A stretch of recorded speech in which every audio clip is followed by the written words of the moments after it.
And just the last question is something that is probably the more prominent question that most people are asking out there on the streets, and it's probably because it's being written about in the media quite a bit, is that there's a perception out there that you've probably one of the least sitting members of Parliament, that you have missed quite a few days, and that obviously is tied into your law degree. Yeah. You know, were you at university, you know, staring at the girls and doing your work?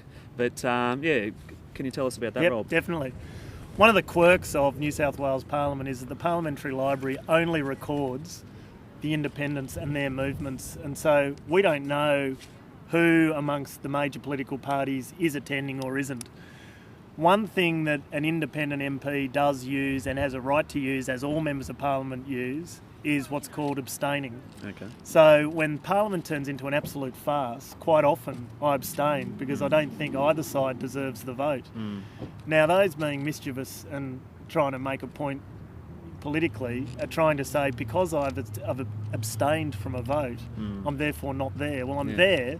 I just think it's not worthy one way or the other of no one's deserving of the vote. You know, the Parliament's being abused. So abstaining is as legitimate as a yes or no vote, but it shouldn't be taken as you're absent or you're not around. Oh, because so those figures that we see, they're not actually a sign in on the door when you walk through the Parliament doors. No, that's just saying that you were there for the bill that was on that day. That's right. They're votes of yes or no in the Parliament, and only the independents are recorded, which is a quirk of itself. Why is that?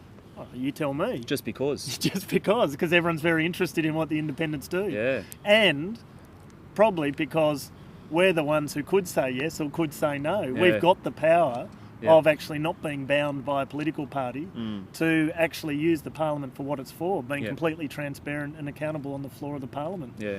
It's pretty predictable that all of Labor's going to sit on one side and all the Libs and Nats are going to sit on the other, which should suggest the benefits of independence just from that comment alone. But it should the other thing I might add, though, is both my kids were born when Parliament was sitting, so this probably generated 4 years ago when Soph was born, and I did take the week off, but I reckon any father should be there for the birth of their children. Mate, you're only doing what Peter Costello said.